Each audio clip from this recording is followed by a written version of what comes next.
to Destination New York and welcome to the village of Skaneateles. I'm Carrie Lazarus along with Tim Fox. We got a bit of a windy one out here, don't we? It's a little windy today, but we've got some great suggestions for you to rest, relax, and enjoy the summer. The beautiful lakeside village of Skaneateles in Onondaga County, not far from Syracuse, is one of the prettiest spots you'll find in the entire state. The perfect summer getaway, with quaint shops to explore, terrific places to grab a bite to eat, and opportunities to get out on the water. Every summer, the month-long Skaneateles Festival fills the air with music from world-class entertainers. And they don't close up shop at the end of the summer. Skaneateles is known across the country for the legendary Dickens Christmas celebration, bringing the village to life over the holiday. But we're getting ahead of ourselves. Let's get started with some wonderful places to visit in New York right now. This year is a big celebration for the Erie Canal. It is the bicentennial. And if you head to one of the walks along the canal near Rochester, you might just see a looper. It's not a bird, it's not a plane, it's a boater. And Adam Chodak has the story of someone who's making a grand adventure along the Erie Canal. Over the last 200 years, only one thing has been aboard every vessel that's crossed the Erie Canal: a story. This here vessel pulling into Fairport, well, it's picked up a number of them. Oh yeah, every day. Every day. And Tom and Leanne Burrish have been on the water. We're enjoying the heck out of this. A good many days. March 13th we left. Left their home in Florida. My wife. It was her idea. An idea that called to her. For some reason, the loop started popping up on my phone as I was doing research for other vacations. She had said, honey, I want to do the Great Loop. And I said, what? You know, the Great Loop. I said, what the heck is that? And she says, well, you know, and explain what the Great Loop was. And he said, oh, I don't know. I had a couple close people pass 1 week and then the following week. And when I got back from Vegas seeing him, I looked at her and I said, you know what? We're going to do that Great Loop. Tom's nephew up in Ocala said he had a friend who was selling his boat. The boat was in St. Augustine, Florida, and we went up to look at it and fell in love with it. It's got a grill, a convection oven. A boat. It's all, we got all the comforts of home. Fit to carry 2 retirees around the Great Loop. Oh, yes, definitely. Absolutely. That generally means up the eastern seaboard, up or down the Hudson River, across the Erie Canal, out into the Great Lakes, down the Mississippi and other rivers, then through the Gulf. When we caught up with Tom and Leanne, they had already stopped in Georgia, South Carolina, North Carolina, Virginia, and on, passing by New York City and the Statue of Liberty, they say, gave them goosebumps. Every day you're seeing something new. Yeah. You know, you never see the same place day. twice. You got us today. Yeah, that was exciting. Sure, they've had their challenges. It's not all fun and games. They've had bad weather and breakdowns and jet. When he Had 'em sees, jump off the boat 3 Yeah. times. So. But they've navigated it all together with the help of walkie-talkie headsets. Those are marriage savers. The sights, they've learned, is only part of the thrill. The people we've met, unbelievable.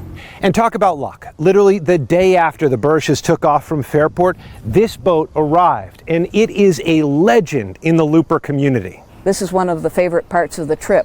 And that is saying something coming from Sarah Pongrace, because this is not the first time she and her husband Ted have done the Great Loop. People say, don't you get tired of going around in circles? And we don't. We love the trip. It's different every single year. So how many times do you think they've looped? 5 times? 10 times? It can't be 20, right? This is the completion of our 35th loop. 35 trips, each one taking up most of the year. Yeah, well, we've been in 4 hurricanes on the boat, and each one was an experience.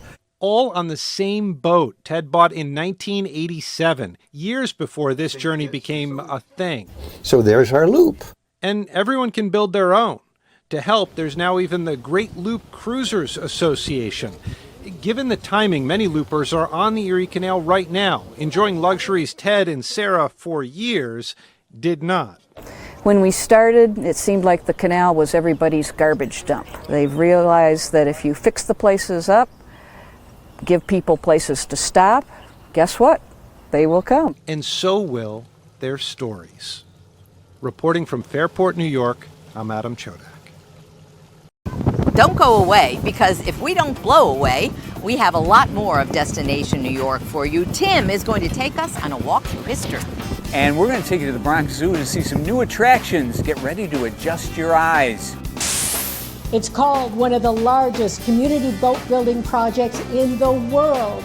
The Seneca Chief is almost complete and ready to make a historic trip on the Erie Canal from Buffalo to New York City. Learn how you can see the Seneca Chief coming up next on Destination New York.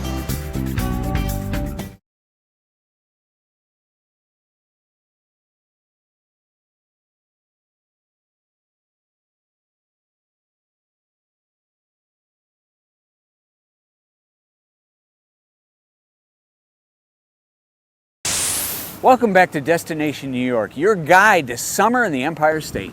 The Erie Canal is one of the state's treasures, and this year, as we said, they're celebrating the bicentennial with some incredible replicas of antique canal boats. Jackie Walker has the story from along the canal. Apart, fools!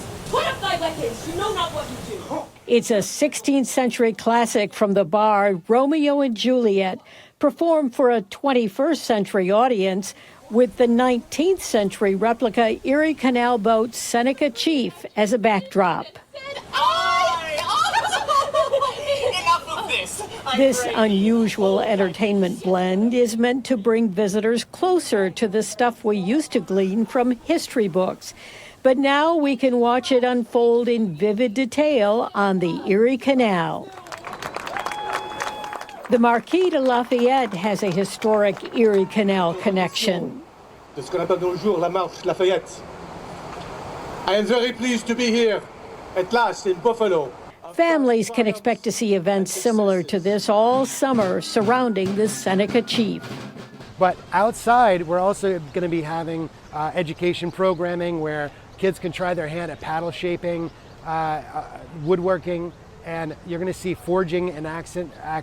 A lot of the crafts that we do at the Buffalo Maritime Center will be shown, and people can experience it right away. This is a floating museum right here. The Seneca Chief is called one of the largest community boat building projects in the world. Some 200 volunteers labored in Buffalo's Longshed building on the waterfront for more than 4 years to recreate the very boat that was first to travel the completed canal in 1825. The launch came in May of 2024. It's one thing seeing a boat in the water, but another seeing it being built for 4 years. The Buffalo Maritime Center led this unique project, a dream of Director Emeritus John Montague. It will culminate with an extraordinary canal trip that sets off later this year during the World Canals Conference in Buffalo.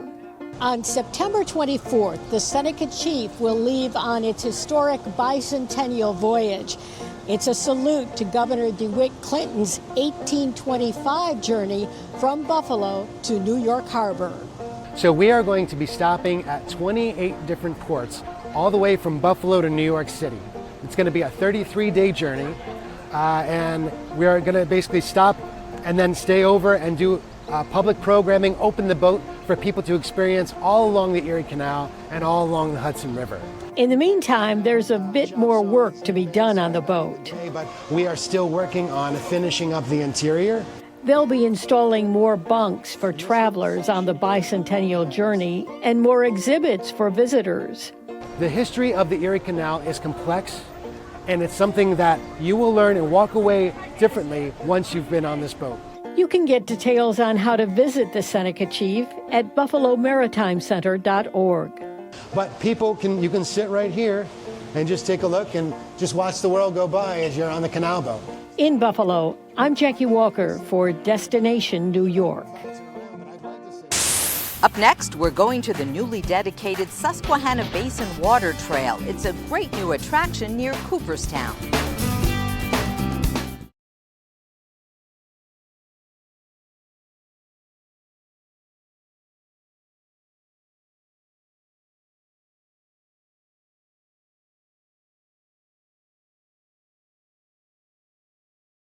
If you're into kayaking or canoeing, we have a new destination for you. Jim Emke is paddling the 607 along the Susquehanna River.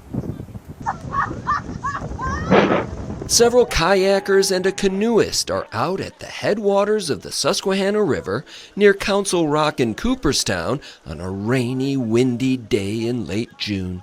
They're participating in a ribbon breaking to officially launch the New York Susquehanna Basin Water Trail, an effort to get more people on the river. It was underutilized. There were tons of recreational opportunities which could then result in economic development following suit, and that we wanted to bring more attention to it. The project is led by a coalition of regional tourism organizations and focuses on 190 miles of the Susquehanna and Chemung rivers in south central New York.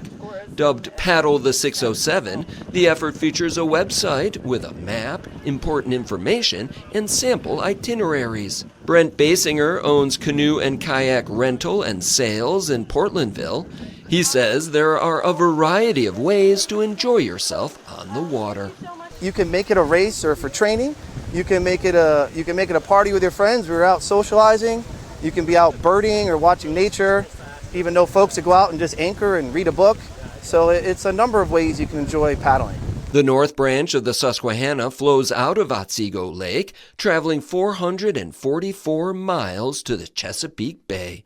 Cooperstown Mayor Ellen Tillepaugh attended the ribbon paddle.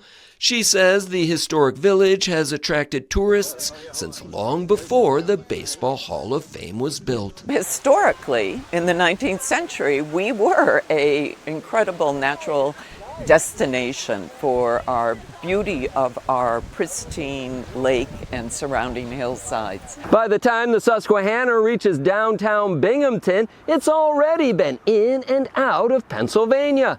The Paddle the 607 website has a map with 50 safe access points, as well as barriers like this dam in both New York and PA. That's been our number one question that we hate. Do you have a river map? And we're like, gosh, no, but let us help you as much as we can. So we're really excited to have this resource and paddlethe607.com. Future plans include a printable map, improvements to launch sites, and erecting signage for places to portage and other safety concerns. Harrington says the river provides a unique perspective. Along the way, there's all sorts of wonderful gems that have probably not been seen because maybe they can only be seen from the water. So we really invite people to explore the area. Paddling is one activity that enthusiasts say can be both physically demanding and relaxing at the same time. Along the Susquehanna River, I'm Jim Emke. You know, you can spend a lot of money and travel thousands of miles, but sometimes the greatest getaway is right outside your front door. It's always a treat when the teacher moves class outdoors.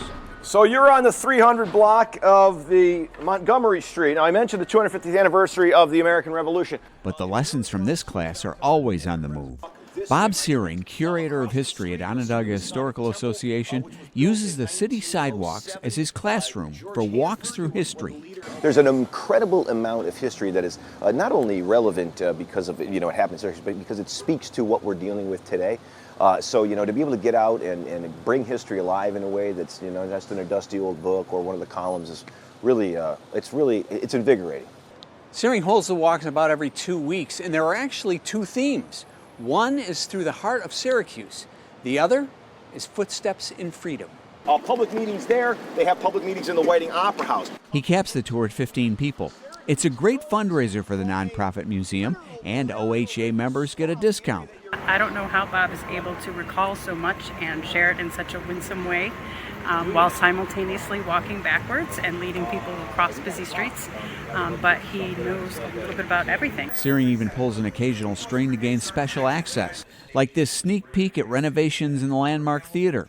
And some of his favorite moments are the ones people least expect. Having people look at the Onondaga limestone for the first time and telling them, take a look at that. That's a 3 million year old fossil. And without those fossils, that sea that was here, there is no salt. And without the salt, there is no canal. There's none of it. And they're just like... When you're walking around downtown doing your business or whatever, you don't really stop and look at the buildings, like the upper segments. you don't really see all the nice artistic details. Syracuse is the center of the fugitive slave controversy. Searing calls himself a nerd for history, but he says it's no overstatement to claim that his adopted hometown had its hand in nearly every aspect of America's climb to a global superpower in the 20th century. It's 2025. Syracuse isn't one of the 30 largest cities like it used to be. We're on our way back, but the history of this community had such a profound impact on the nation. I think that's one of the things that always really resonates with folks.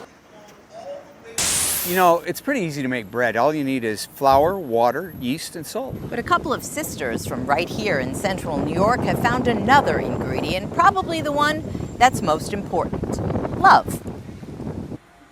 Something special is happening in Catherine Donahue's family kitchen.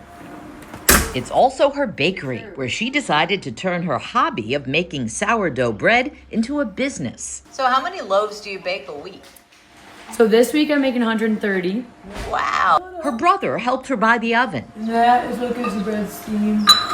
I know I made the bread, so. Her sister, a flower farmer, is her business partner. Yes, thank you. You're welcome.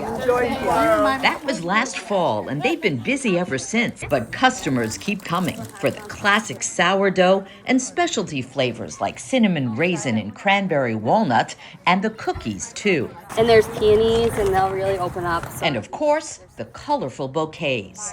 What's it like being in business with your sister? It's been awesome. You know, it's like, it doesn't really feel like business, to be honest, because it's just kind of like both of our passions. Catherine left her full-time nursing job at Crouse Hospital to spend more time at home and focus on flour dough. You can follow them on Instagram at Flour Dough Bread Co. Don't be afraid of the dark. We have our night vision camera for this story at the Bronx Zoo, the new exhibit. Let's go inside the world of darkness.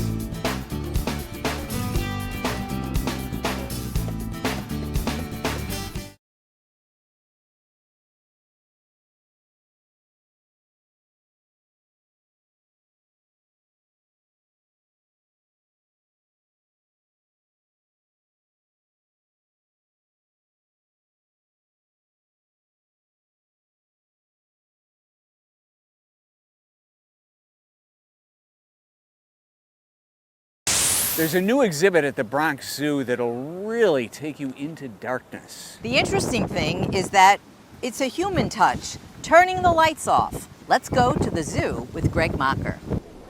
Nature surrounds you at the Bronx Zoo. We took the day off and brought him out. It's been a while since there's been something new to explore like this at the Bronx Zoo, so it's great to have something new. It's such a great institution for the community. The staff is ready to welcome you this summer to a new exhibit. Whoa! People gathered for a ceremonial ribbon cutting outside the building. You'll want to see what's waiting inside. We want to bring everything that happens at night to people who come to the Bronx Zoo during the day. All right, I got to see this. Yeah, why don't we go inside? Keith Lovett is the Bronx Zoo's Director of Animal Programs. One of the key things is to get your eyes adjusted when you come in. Day turns to night when you step into the world of darkness. Now you've entered the world of darkness. No lights are allowed. The night vision camera captures the action. We have a reverse lighting system, which basically means that when visitors come to the zoo, even though it's light outside, it's going to be dark in the building, and vice versa. At night, it's going to be light inside the building. The bats are busy. Press the button and learn about echolocation. That's how they move and hunt. Yes, the vampire bats are hanging out. When you're inside the exhibit, the scenes take some getting used to. Look closely. There goes an armadillo. The nighttime is dinner time. 25 species are on the move in 21 habitats. Even the fish have a special story. I like the blind cave fish. I think they're an amazing species. They're a fish that evolved with no eyes. A day at the zoo gets dark. The nocturnal exhibit is back. The dark exhibit originally opened in 1969. It was closed 16 years ago. For the first time in any zoo, allowed people to see a variety of nocturnal animals acting as they normally would in the wild. And the genius of this building is the simplicity. Because, zoos would exhibit nocturnal animals, but people would go to look at them in the daytime and they would be curled up sleeping.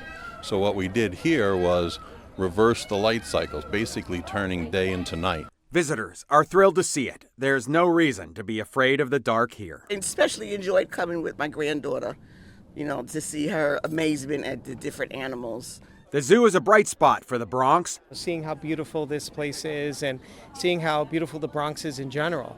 New York State Senator Jose Serrano welcomes visitors to the borough. We have more green space than any other borough.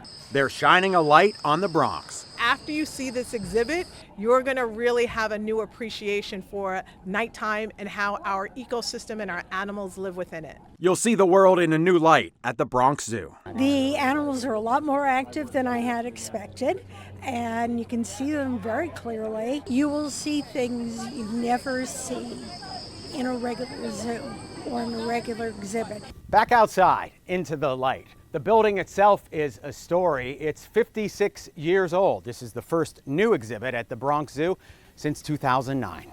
I'm Greg Mocker. You can learn more about all of this month's destinations by clicking the Destination New York tab on this station's website. So many great places around New York, and the good news is there's plenty of summer left. That'll do it for Destination New York. We'll have another edition for you in about a month, and until then, travel safe.